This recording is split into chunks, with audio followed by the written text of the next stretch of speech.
Things are moving faster and they are getting more complex. No pyramid can survive. Every single one of us has this magical device in our pockets that connects us to the entire compendium of human knowledge. And we use it to look at cat videos and argue with strangers. I thought leadership was all about having the answer, about being the smartest person in the room. My lapsed view of our core values opened my eyes to the potential within my organization. This was my Mahalia Jackson moment.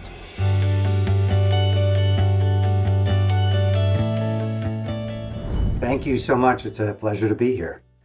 So, to start off, I want you all to imagine for a moment that you're about to step onto a stage in front of an audience of 250,000 people. So what do you think that would feel like? Yeah, because you're speaking about a topic that your entire nation is wrestling with. And they're looking at you. Every single one of those 250,000 people are looking right at you. And they want you to speak to an intractable problem that the entire nation is dealing with. What would that be like? Would you be excited? Or maybe a little anxious? Or maybe, I don't know, you'd be a little nervous? Or maybe you'd be freaking the hell out? Because I gotta say, there's only about 50 people on this call, and I'm a little nervous myself. But that was the case in 1963, August 26, when the Reverend Dr. Martin Luther King stepped onto the dais in front of the Lincoln Memorial for the March on Washington for Jobs and Freedom. It was the biggest civil rights march in U.S. history. And Dr. King, right before he spoke, the gospel singer Mahalia Jackson sang and got the audience all warmed up and excited. And then Dr. King stepped up to the podium and he took out his notes and he began his famous speech about economics. Now, you might not know this, but Dr. King is known for giving a very famous speech called the I Have a Dream speech. But he didn't start with that speech. He started talking about how American government had written Black Americans a bad check and needed to make do on the promise of freedom. But halfway through his talk, Mahalia Jackson, the gospel singer, shouted out to him, "Tell him about your dream, Martin. Tell him about your dream." You see, she had heard a previous version of the I Have a Dream speech. Can you imagine that? In the middle of the most important speech of your career, no, the most important speech of your life, halfway through your speech, one of your colleagues starts shouting at you that you're giving the wrong speech. Who would do that? Who would interrupt the greatest orator of their time in the middle of the most important speech of their life to tell them that they were giving the wrong speech and needed to transition to a completely different speech, one which they had not prepared for? Who would do that? I'll tell you who. Someone who is committed to Dr. King's message as he was. Someone with conviction. Someone who is right. You see, when Mahalia Jackson started shouting to Dr. King, "Tell him about your dream, Martin. Tell him about your dream," Dr. King knew that that speech wasn't having the impact that he needed it to have. He realized that the power and authority had shifted from him to Mahalia Jackson. He saw that she knew something that he did not. And because he was able to recognize that fact, he was able to put aside his notes and extemporaneously give the greatest piece of oration in American history. And it almost didn't happen.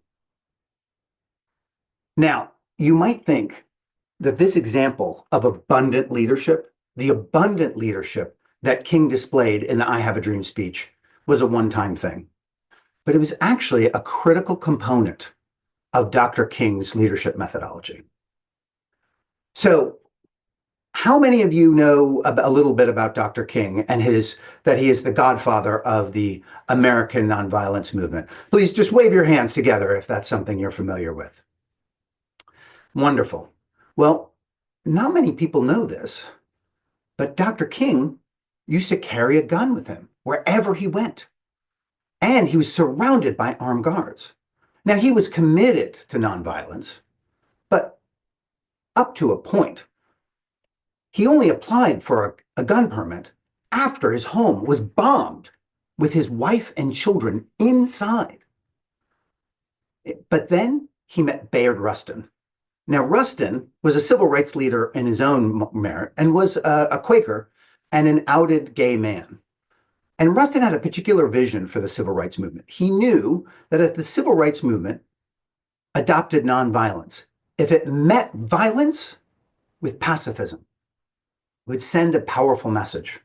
It would tell the world that the civil rights movement was demanding their rights, but they did not need to be feared, that they were not the enemy.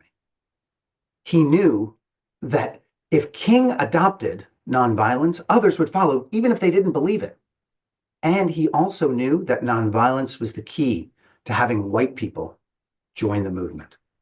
So he got an introduction to King, and he met with him, and he told him about his vision. And King saw the merits of that vision. And he put aside his gun, and he told his bodyguards that they could no longer carry weapons. Imagine that on the heels of having your home bombed with your spouse and children inside, that you would be willing to put aside your protection in service of somebody else's vision for your movement. What kind of leader would welcome interruption in the middle of the most important speech of their life? What kind of leader would put aside their protection and face great danger to support somebody else's vision of their movement? An abundant leader. Dr. King welcomed interruption in the middle of the most important speech of his career so he could give the most important speech in American history. Dr. King put himself in danger to support Rustin's vision for his movement, and in doing so, he transformed the civil rights movement into an unstoppable juggernaut. And this is the power of abundant leadership. And in this transformative time, at this age full of progress and peril, we must heed the lesson that made Dr. King so successful. The very survival of our organizations depends on it. Hello, I am Peter Laughter, and I am really honored to be with you. And I am here today to raise up the power and potential of abundant leadership so you all can tap into it and transform your organization into an unstoppable juggernaut. So let's get started, shall we? So we sent out these forms for you to fill out, and I will be going through them with you just so you can keep track of it, because there's a lot of talking and not a lot of PowerPoint in here. And the first one is abundant leadership, and the second one is unstoppable juggernaut. And I'll go through them as we go through the presentation, and then we'll use that for your questions when we finish. Sound good? Awesome. So how many of you remember the simpler times of 2019, right? Think life seemed a lot simpler in those the simpler times. Wave your hands up in the air if you think so as well. Yeah, exactly. Well, in those simpler times of 2019, IBM had some questions about complexity and its impact on business. And so they did a survey where they interviewed 1,500 CEOs all over the globe. And those CEOs had some pretty fascinating things to say about complexity and its impact on business. Now, the vast majority of them, 79% of them, felt that complexity would increase over the next 5 years. And from our perspective, 5 years later, that was pretty prescient of them, right? And if you're anything like me, you're feeling really sorry for the for 21% of CEOs who didn't think things would get more complex because they were in for a rough shock, weren't they? But here's what I find most fascinating. Over half of those CEOs, 51% of them, felt that the rising complexity in their industries would overwhelm their ability and their organization's ability to management. Think about that for a second. CEOs, the women with the plan, the men with the vision, felt that they were incapable of managing the coming complexity in their industries. And they had no idea what was coming. Pretty remarkable, right? So, how many of you remember the sense of wonder and excitement you experienced when you first used generative AI, right? It was amazing. I remember when I first got access to ChatGPT 4.0 from 3.5, I got the notification right before I was about to take a bath. And I decided, let me just quick check this thing out before I jump in my bath. The next thing I knew, 5 hours went by. My bath was cold and unused. And I was amazed at the capabilities of this tool. I felt like I could do anything with it. And I knew in that moment, the world had gotten so much more complex.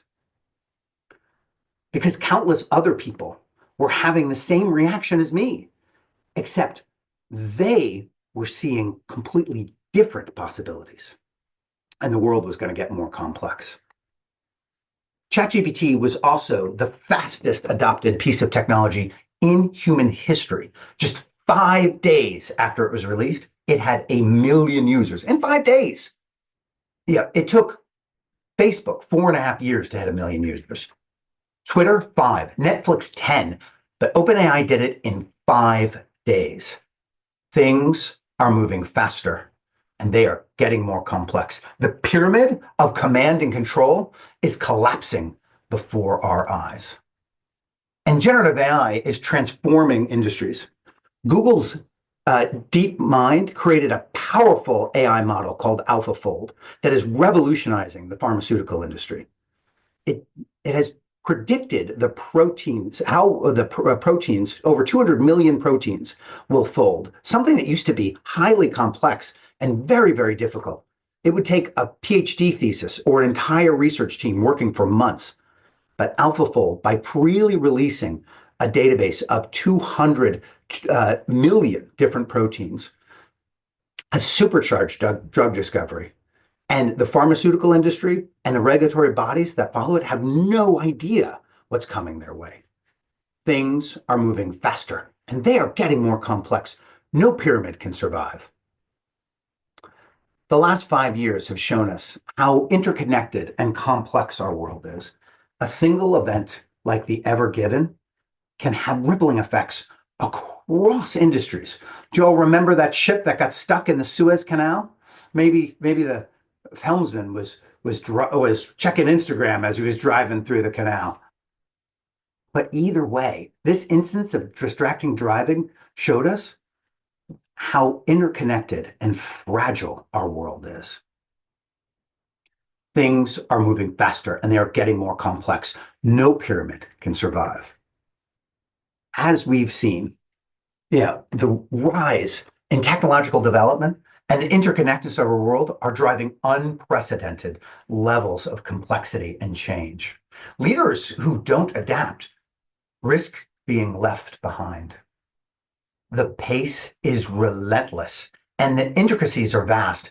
And I could go on, but the pace of change and the complexities will only increase in the years to come.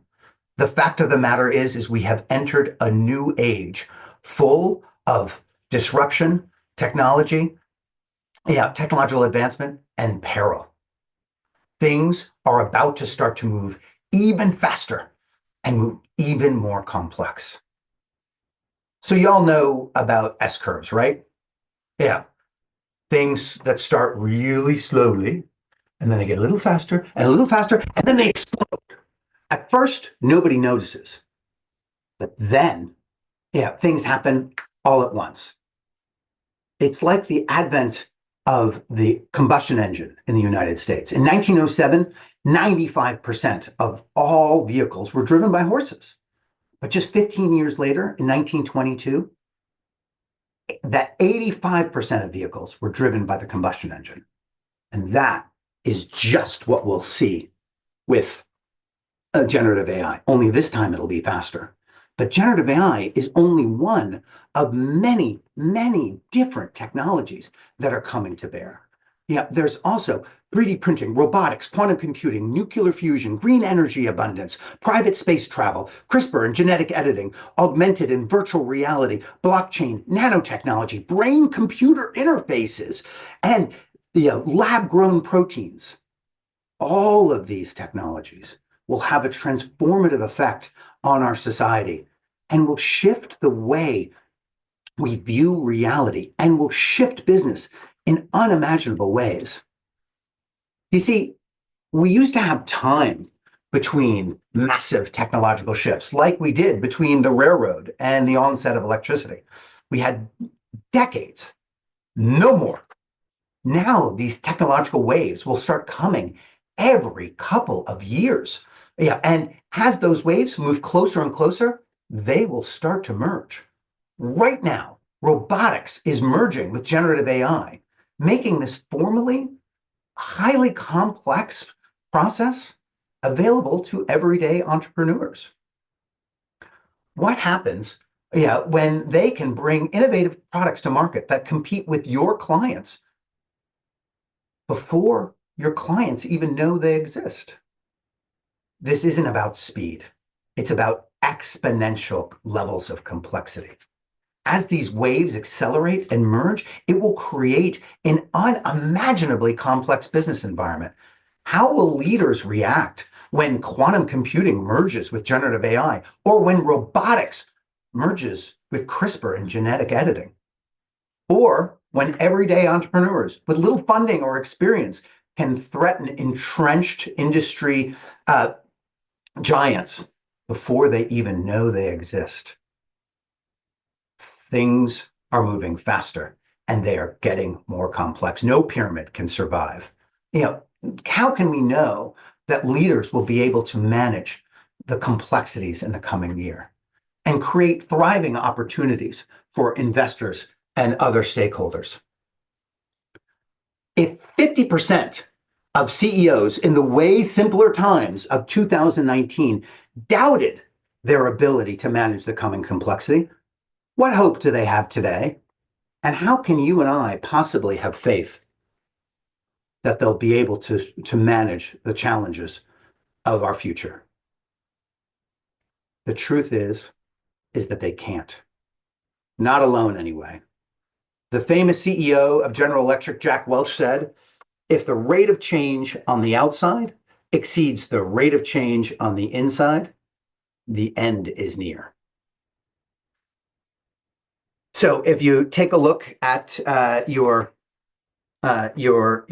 pages, the next ones we have are Command and Control, and Falling Behind, and Jack Welch, who said, if the rate of change on the outside exceeds the rate of change on the inside, the end is near. Well, I hate to break it to you, but for most organizations, the end is already here. There is no slowing down the pace on the outside. And the very nature of the command and control orthodoxy that we've used to run our organizations for the past 3,000 years, it's just not up to the task. My friend Greg Sattel, who wrote a book called Cascades, says that hierarchies have lost their power, not because they have become illegitimate.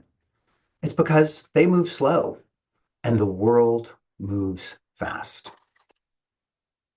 So why is it that we're clinging to a 3,000-year-old system of management that was created to make sure that illiterate peasants didn't plant the wrong crops and starve their entire community? I mean, when you think about it, it might sound a little crazy that we're using a 3,000-year-old system of management to run modern organizations. The pharaohs, they didn't have the problems and the complexity we have, and we have a vastly different set of tools. Every single one of us has this magical device in our pockets that connects us to the entire compendium of human knowledge. And we use it to look at cat videos and argue with strangers. But why is it that we're clinging, to this system of management? Well, it's because we like it. I mean, we hate it when we're on the bottom of the pile, but as we start moving up, the prestige, the the power feels kind of good, and it comes with some great perks. More money, a bigger office, people to do the stuff that you don't want to do. It's awesome. But it's not serving us. And it's not sustainable. The signs of its breakdown are all around us. IBM and McKinsey both did studies on large-scale corporate transformations, digital transformations, merger integrations, cultural shifts, technology upgrades, all of these things. They have a 70% failure rate. 70% of them end in failure. And this is a number that hasn't changed in over 20 years. And next year, in 2025, American businesses are expected to spend $1 trillion on digital transformations alone. And the people writing those checks, they know full well that 70% of that money is going right down the drain. $700 billion is greater than the combined GDP of Belgium and Switzerland. Yeah. And some enterprising organization, maybe IT by design, is going to figure this problem out, and they're going to take a big chunk of that $700 billion in wasted money, and they're going to use it to buy up market share. And it's not just the failure rate of digital transformation. Every year, Gallup, the research organization, does a poll on worker engagement. And for the last 2 years, they've had record employee engagement across the globe. 23% of employees globally are engaged in their work. It's so sad that 77% of workers everywhere are checked out, doing the bare minimum, disliking their job. It's so depressing. And it's costing the global economy $8.8 trillion. And some organization will figure this out, and they will take a big chunk of that 8.8 trillion, and they're going to use it to steal their competitors' lunch. Things are moving faster, and they are getting more complex. No pyramid can survive this rate of change. And if 50% of the CEOs in the way simpler times doubted their ability to manage the coming complexity, how are they going to manage this level of a disengagement? But what I find most disturbing about the command and control orthodoxy is something called hierarchical mirroring. It's when in a command and control organization that people only value the opinions of those of greater or equal status. And at first, this may seem like something that makes sense. More knowledge means more experience means more knowledge, right? But let me ask you, can more knowledge and experience protect you from the threats that you can't see? And does it mean that you have a stranglehold on innovation? It does not. Yeah. So it reminds me of my friend Jimmy, who his first job out of college was at a big aerospace company. And one of his responsibilities was updating a forecasting tool that the CEO had implemented. But the system was super user unfriendly. And there's no way to upload the reports. So these poor junior financial analysts had to manually enter data. And they were all overworked. And many of them started just entering fake data so they could go home to be with their families. And this horrified Jimmy. So he looked all over the organization for a solution. And he found a way to do it. So he approached the senior executive in charge of the program, and he told her about the problem. And before he was about to tell her about the solution, Her face went white, and she said, "You expect me to tell the CEO that his pet project is totally bunk? No way." And she sat on the information. And this is the problem with command and control orthodoxy. People are too busy covering their butts to focus on doing the right things. That aerospace CEO made decisions on fabricated data. And NASA executives ignored the warnings of their engineers, about the faulty O-rings, and it caused the Challenger to explode, resulting in the lives of 7 brave astronauts. And every day, nurses on the front lines have their observations ignored in favors of administrators with less insight to their patients' needs. It's a pervasive problem. There is a researcher named Sidney Yoshida who in the 80s came up with this concept called the iceberg of ignorance.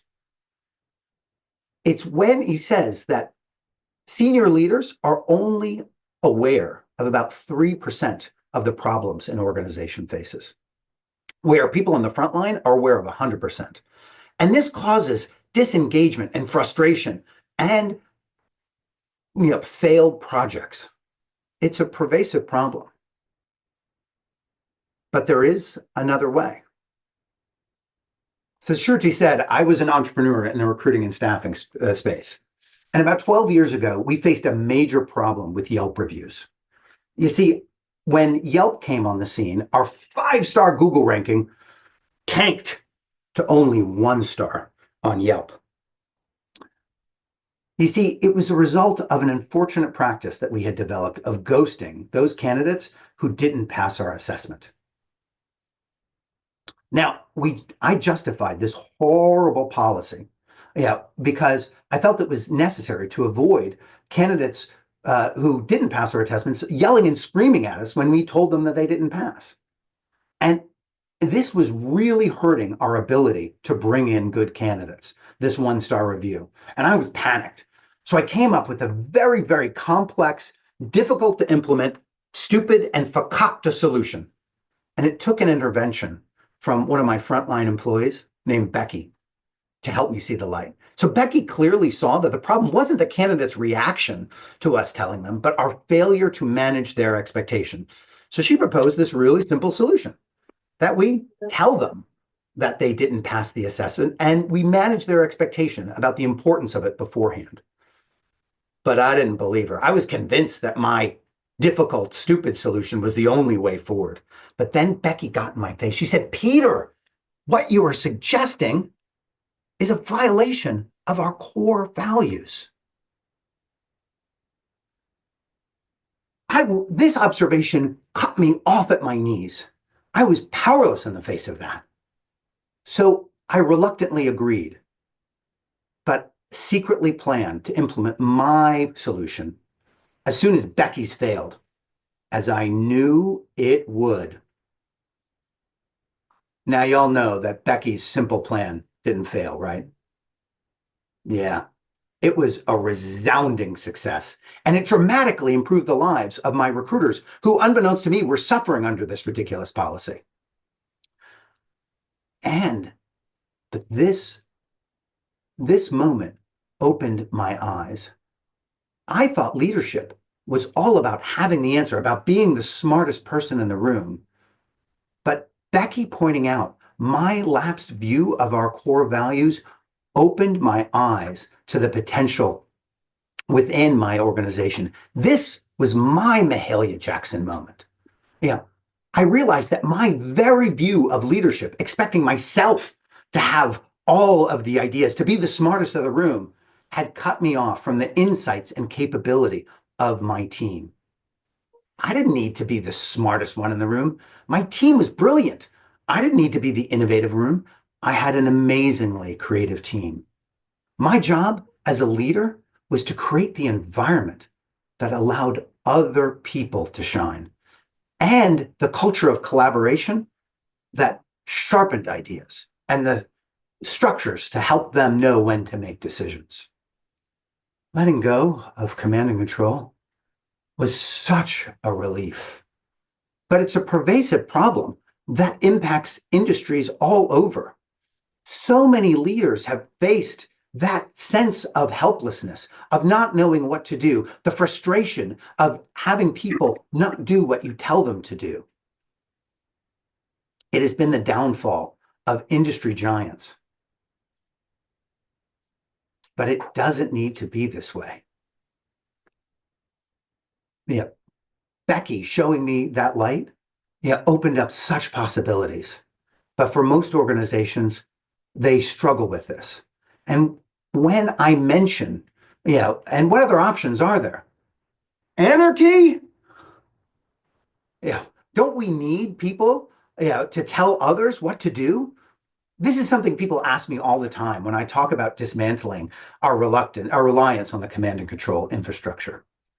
And they point out the story of Google. When Google grew to about 300 people, Larry Page, the founder, he missed his startup days and he wanted to go back to being able to work directly with his developers. So he got rid of middle managers. And predictably, it was a complete disaster. People were coming at him right and left, asking him questions. He couldn't get anything done. So he went back to having middle management. And this is the story people throw at me whenever I mentioned getting rid of our reluctance on the command and control orthodoxy. Let me be clear. Removing a management structure without any thought of what will replace it is not what I'm suggesting. That is an abdication of our responsibility and a dereliction of our duty as leaders. But there is another way. So take a look at your forms, and we've got 77% and disengagement on the next one, and missed opportunities and problems. Wonderful. Okay. So there is another way. So in 2006, in the Netherlands, there was this home healthcare nurse named Jos de Blok, and Jos hit his breaking point. He was constantly being monitored, given specific time limits on his tasks that had very little bearing in reality, and was expected to adhere to a standard of care that was very rigid and often flew in the face of what he knew his patients really needed.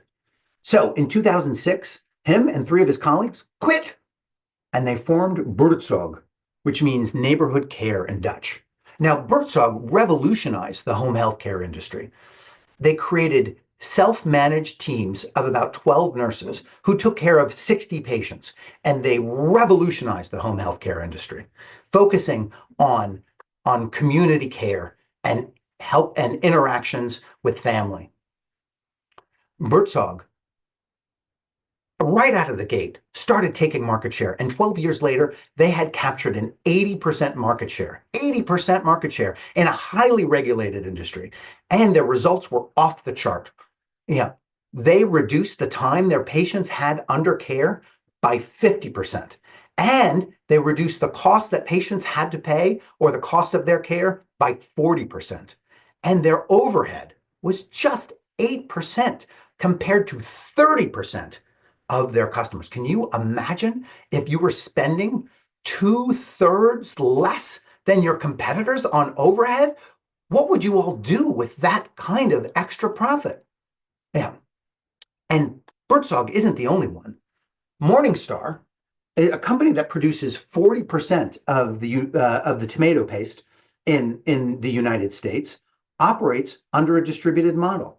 Employees create their own mission statements and negotiate their responsibilities with their peers, and their teams negotiate accountabilities with other teams.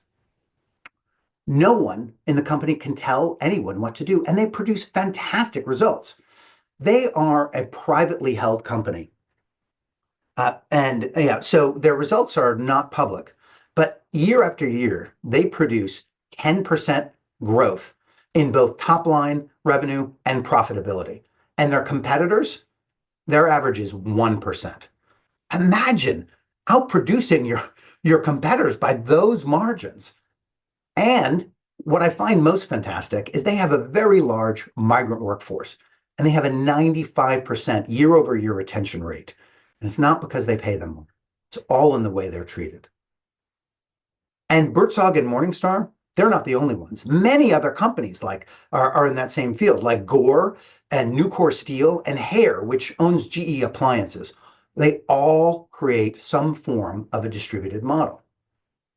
So when we think of the org chart of a command and control organization, we all know what that looks like. There's the CEO on top, and right below the CEO is the C-suite, CFO, COO, CIO, and you've got silos right below them, that don't really interact with each other.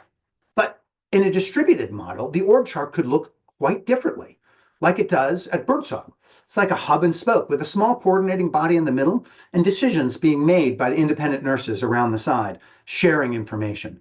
Or like Morningstar, which is kind of like a digestive tract with people working together in tandem to produce the results. Or it could look just like a hierarchy, like the Army did, the US Army did under General Stanley McChrystal's Special Forces, where he put connections between silos and empowered people to make decisions at those silos, at those connection points, as long as they adhered to managers' intent. Yeah. And it produces great results that are much superior to anything that is seen, in any other industry. Yeah.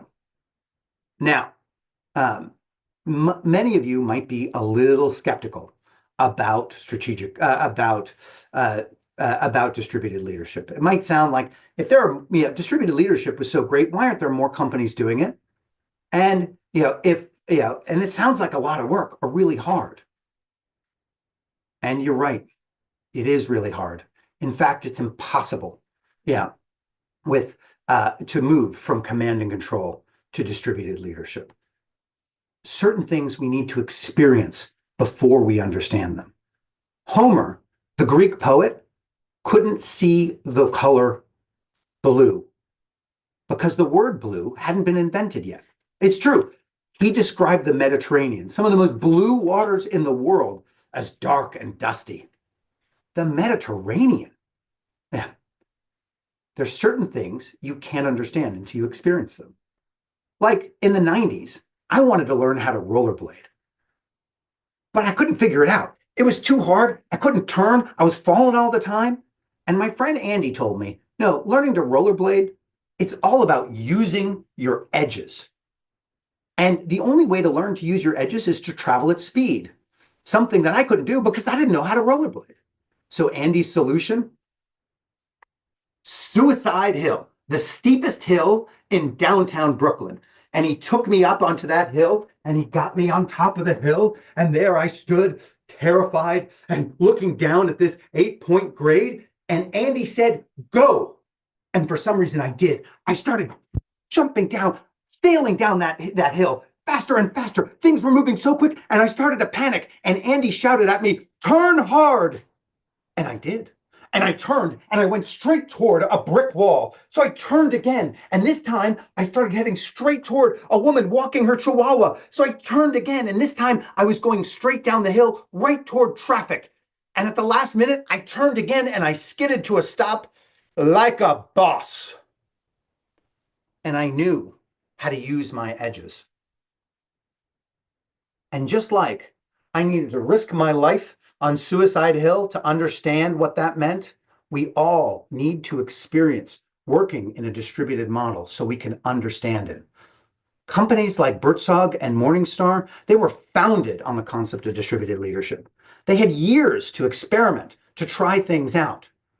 Yeah, and we need an experience that will allow us to see leadership in an altogether different manner. And fortunately, there's an easier way than risking your life in downtown Brooklyn to do so. Strategic doing is a non-hierarchical project management methodology that has combined research, planning, strategy, and execution into one step. It starts with an appreciative inquiry. What if we could? How might we? and it gathers people who are interested in that particular inquiry. And you start by sharing resources, you know, that people are willing to voluntarily share, with for the organization. Yeah, I'm a great dancer. Yeah, you might be a great musician, and somebody might be an excellent videographer. All important tools, but together we form a great TikTok channel. So you gather these assets, you combine them, and you say, what can we do with these assets? What should we do? And what will we do? And you separate into self-organizing teams to work on that. And then you come together for your next sprint cycle and you say, what did we learn? Yeah. What did we accomplish? What new assets did we gain? What can we do now? What should we do? And what will we do?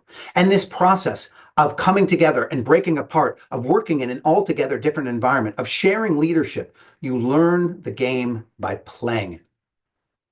And in doing so, you're able to glean the experiences you need to create the distributed model that will work for your organization, your culture, and your specific industry.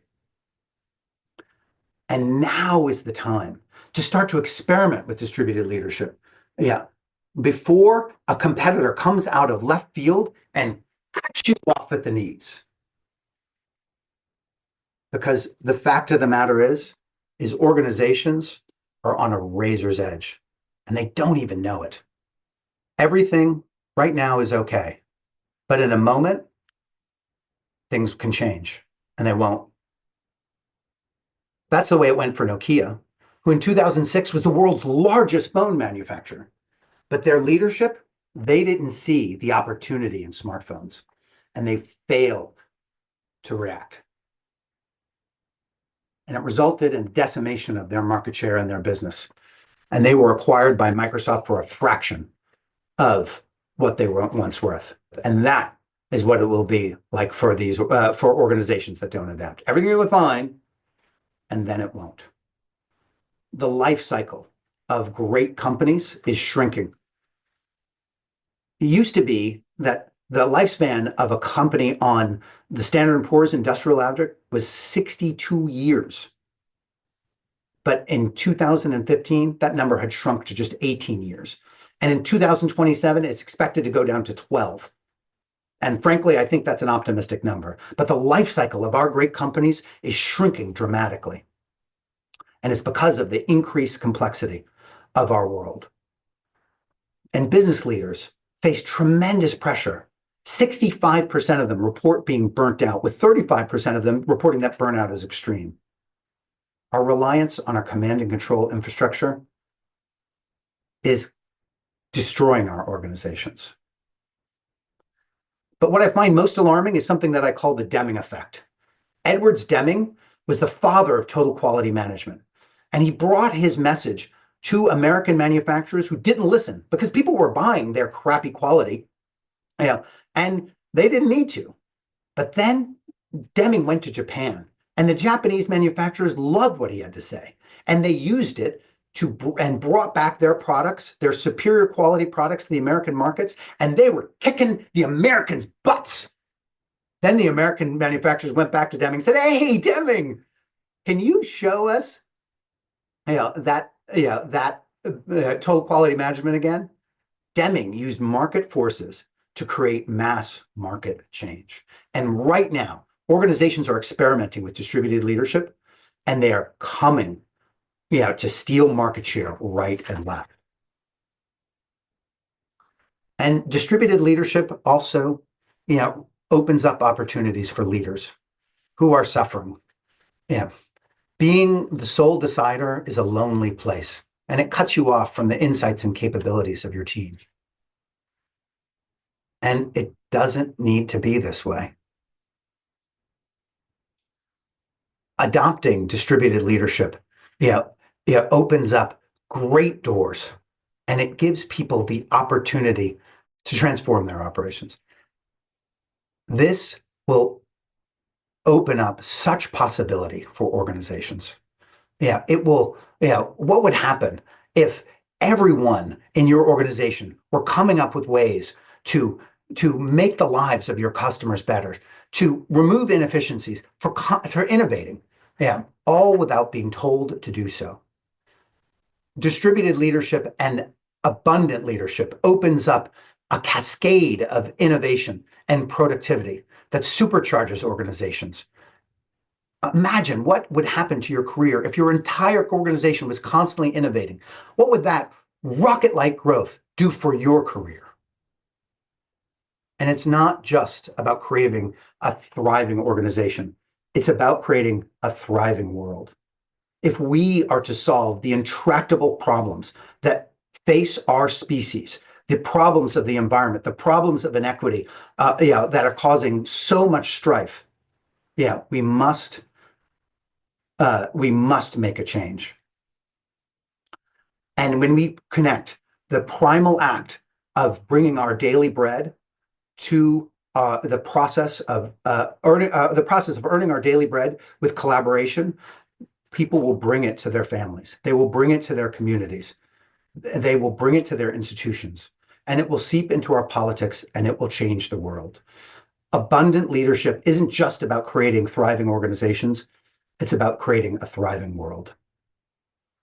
Thank you, thank you, thank you for this time that you've had with me. I'm Peter Laughter. I've loved this time. Go forth and do great things, but don't do them alone. Thank you so much for coming to our ITBD community and contributing here with such a unique vision, future of leadership. I was so engaged uh, with, not being able to take notes, but I did, when you were talking, I drew this. I'm more like a visual guy. That is it. Yeah. Yeah. Yeah, and I'm like, Peter is kind of giving us this vision of moving from this pyramid structure to the other side of the structure in this visual, and that's where the innovation and the value creation and the accessibility to each other, the teamwork is a lot more on your unique strengths and not based on your title. And we loved it. I'm going to embrace it, be a lot more intentional and double down on this, and will encourage my next layers to think a little bit from the old way of leadership to the new way of the leadership that you shared. Your wisdom, your energy, the way Jim was saying, the jumping and kind of moving and shaking, it was like so amazing. Like I could see people's faces on the call. I'm like, wow, they are like so engaged. And that Oh, was so amazing. well, Sunny, after watching your TEDx talk and seeing your journey, it's a real honor to be able to share this with you, and You know, it's a perfect audience. So thank you. I'm very grateful. Yeah. thank you, Peter. Yeah. Yeah. So what can leaders do? Like what action I can take, what action my leaders can take to move from command and control to distributed leadership? So I think I think the two things that are necessary are curiosity, and engagement. And so there's lots of people who are disengaged, but how you engage employees is you ask more of them. Yeah. So when you are wrestling with something, posing problems to your teams, how should we do this? What do you think about this? I'm a big fan. If anyone knows the show Ted Lasso, which I think Ted Lasso is probably the great example of leadership. He always, when people have ideas, he says, "Okay, great, go do that." Or he asks, "What do they need?" And I think that's a real important question that leaders need to ask. What is it that you need to be successful? And keep looking at that and recognizing that the frustrations that we feel, that we experience, they are opportunities. Life is suffering, and suffering is a result of holding on to things that do not last. So when you notice that you're struggling, ask yourself what it is that I'm holding on to that's no longer relevant. What can I give up? And I think those areas will help you be curious and engage with your team. Okay, awesome. That's a great insight. So the wisdom, the energy, that was so amazing this morning, Peter. Our morning is starting at a very, very high note, high energy, a lot of wisdom gaining. Thank you so much.